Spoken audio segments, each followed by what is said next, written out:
वो कहावत तो आपने सुनी है ना कि जब लोमड़ी को अंगूर नहीं मिलते हैं तो लोमड़ी ये कहना शुरू कर देती है कि अरे अंगूर तो खट्टे हैं। ऐसा ही कुछ हाल इस वक्त नेतन्याहू और ट्रंप का हो चुका है। क्या है पूरा मामला, मिडिल ईस्ट में इस वक्त जंग के हालात कैसे हैं, सारी चीजें बहुत आसान भाषा में आपके सामने रखेंगे।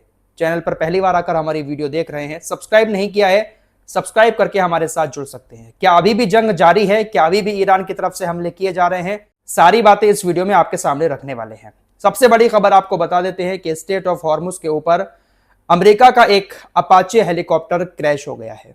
अमेरिकी सेना का एक AH-64 अपाचे हेलीकॉप्टर, काफी महंगा और काफी खतरनाक ये हेलीकॉप्टर माना जाता है, स्टेट ऑफ हॉर्मुज के ऊपर ये क्रैश हुआ।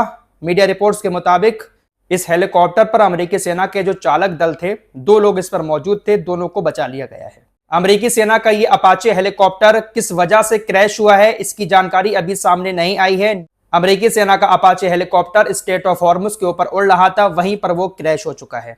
ये घटना कल की है।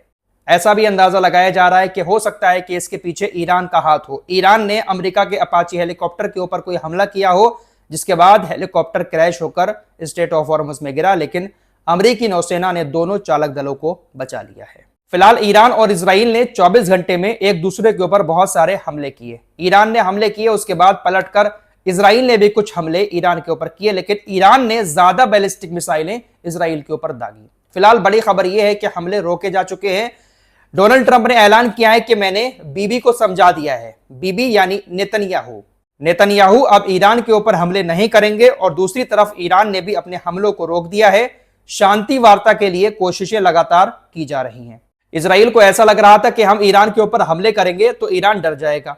अमेरिका के साथ मिलकर इजराइल ये कोशिश कर रहा था कि एक बार फिर से ईरान के इंफ्रास्ट्रक्चर को नुकसान पहुंचाया जाए, तेल के भंडारों को, गैस के भंडारों को तबाह करके ईरान को डराया जाए, लेकिन ईरान डरा नहीं। ईरान ने तगड़ा पलटवार किया और लगातार ईरान यही धमकी दे रहा था कि इससे भी ज्यादा खतरनाक पलटवार आपके ऊपर होगा। अब इजरायली और अमेरिकी मीडिया की तरफ से इन दोनों नेताओं को लेकर किस तरह की बातें दुनिया के सामने रखी जा रही हैं, आइए आपको बता देते हैं।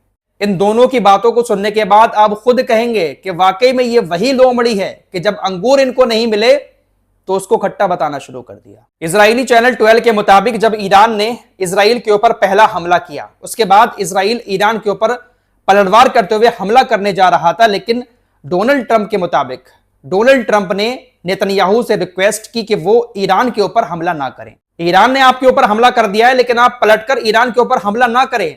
ट्रंप ने यह रिक्वेस्ट की नेतन्याहू से, लेकिन नेतन्याहू ने डोनाल्ड ट्रंप की बात नहीं मानी। नेतन्याहू ने अमेरिका के बिना ही ईरान के ऊपर हमला कर दिया, और हमला करने के काफी देर के बाद इसकी इंफॉर्मेशन अमेरिका को दी गई। अब जब नेतन्याहू ने ट्रंप की बात नहीं मानी और इजराइल ने ईरान के ऊपर हमला कर दिया, तो दुनिया में ट्रंप की बेइज्जती होना शुरू हो गई कि नेतन्याहू तो अब ट्रंप की बात भी नहीं मान रहा है।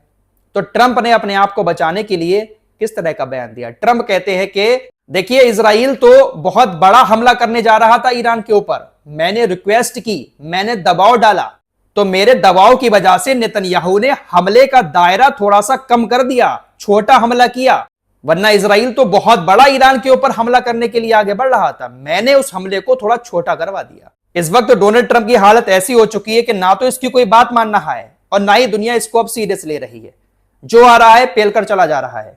ईरान ने इजराइल के ऊपर हमला कर दिया, इजराइल ने ईरान के ऊपर ट्रंप की बात ना मानते हुए हमला कर दिया। उसके बाद ईरान की तरफ से बहुत सारे हमले कल दिन भर इजराइल के ऊपर किए जाते रहे। खबरें ऐसी भी आई कि सऊदी अरब के ऊपर भी कुछ हमले हुए थे। सऊदी अरब के सरकार की तरफ से बताया गया कि यमन से कुछ मिसाइलें हमारी तरफ आई थी, लेकिन हमने सबको इंटरसेप्ट कर लिया। कल पूरा दिन ईरान की सेना एक्टिव रही और लगातार इजराइल के ऊपर मिसाइलें दागती रही। अब आगे क्या हुआ, मीडिया ने बताया कि डोनाल्ड ट्रंप ने कल कई बार नेतन्याहू को फोन किया। नेतन्याहू ने ट्रंप की बात ना मानते हुए ईरान के ऊपर हमला कर दिया। उसके बाद फिर ट्रंप ने नेतन्याहू को फोन किया। बाकायदा मीडिया में यह बात चल रही है, इजरायली और अमेरिकी मीडिया के हवाले से यह खबरें बता रहा हूं। ट्रंप ने दोबारा से फोन किया और कहा कि चलिए अब जो हो गया सो हो गया, लेकिन तुरंत अपने हमलों को अब बंद कर दो, अब आगे ईरान के ऊपर हमला मत करो, वरना हम आपको अकेला छोड़ देंगे। मीडिया रिपोर्ट्स के मुताबिक डोनाल्ड ट्रंप ने जब ज्यादा प्रेशर नेतन्याहू के ऊपर डाला और साथ छोड़ने की जब धमकी दी, तो तमाम जो लड़ाकू विमान थे वो वापस लौट आए और इजराइल ने अपने हमलों को बंद कर दिया।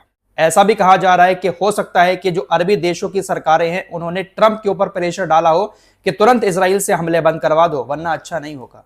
अगर जंग शुरू हो जाती दोबारा से, ईरान के ऊपर हमले लगातार होते रहते, तो ईरान अरबी देशों को भी निशाना बनाता। अरबी देशों को इस बात का डर है, इसीलिए शायद दबाव अरबी देशों ने ट्रंप के ऊपर डाला और ट्रंप ने फिर दबाव नेतन्याहू के ऊपर डाला।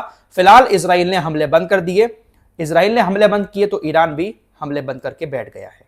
ईरान ने हमले बंद करने के बाद फिर से एक बार धमकी दी कि देखिए, अगर हमारे ऊपर दोबारा से हमला किया जाता है, किसी भी तरह का आप हमारे ऊपर हमला करेंगे, पलटकर हम उसका तगड़ा जवाब देंगे। ईरान और इजराइल के बीच ये जो लड़ाई चली वो तकरीबन 18 से 20 घंटे चली। शाम के वक्त में इजराइल की तरफ से बताया गया कि ईरान ने हमारे ऊपर तकरीबन 25 बैलिस्टिक मिसाइलें दागी। 2 मिसाइलें यमन के क्षेत्र से हुतीज ने इजराइल के ऊपर दागी थी।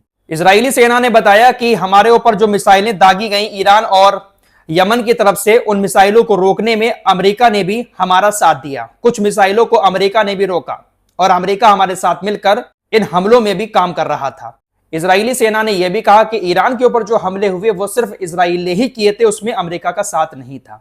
हम एक लंबे युद्ध की तैयारी करके बैठे हुए हैं, अगर ईरान लंबा युद्ध करता है तो हम भी उसके लिए तैयार हैं। फिलहाल ऐसी खबर भी आ रही है कि अमेरिका ने ईरान की एक भी मिसाइल को इंटरसेप्ट करने की कोशिश नहीं की। अमेरिका के भी कई सारे air defence system middle east में तैनात हैं। मिसाइल के इजराइल तक पहुंचने से पहले बीच में ही अमेरिका के एयर डिफेंस सिस्टम उनको इंटरसेप्ट करने की कोशिश करते हैं, लेकिन मीडिया रिपोर्ट्स के मुताबिक कल जो हमले ईरान की तरफ से किए गए, अमेरिका ने एक भी मिसाइल को रोकने की कोशिश नहीं की है। शायद इसीलिए बेंजामिन नेतन्याहू ने दोबारा से ईरान के ऊपर हमले नहीं किए, क्योंकि नेतन्याहू को भी ये बात मालूम है कि अकड़ कितनी भी दिखा लें, लेकिन अमेरिका के बिना मिडिल ईस्ट में सर्वाइव नहीं कर पाएंगे। फिलहाल इस वक्त का लेटेस्ट अपडेट ये है कि 24 घंटे के अंदर जो जंग हुई थी वो अब पूरी तरह से बंद हो चुकी है। अगर इजराइल या अमेरिका की तरफ से कोई भी हमला ईरान के ऊपर किया जाता है तो ईरान पलटवार करने के लिए तैयार है। ट्रंप की तरफ से कहा जा रहा है कि लगातार समझौते की कोशिशें जारी हैं। बीच में जो देश पड़े हुए हैं अमेरिका और ईरान के मैसेज को इधर उधर कर रहे हैं और बहुत जल्द हो सकता है कि समझौता हो जाए, लेकिन समझौते के आसार नजर आ नहीं रहे हैं। इस रिपोर्ट में इतना ही। कुछ और खबरों के साथ फिर हाजिर होंगे। अपना ख्याल रखिएगा। अल्लाह हाफिज।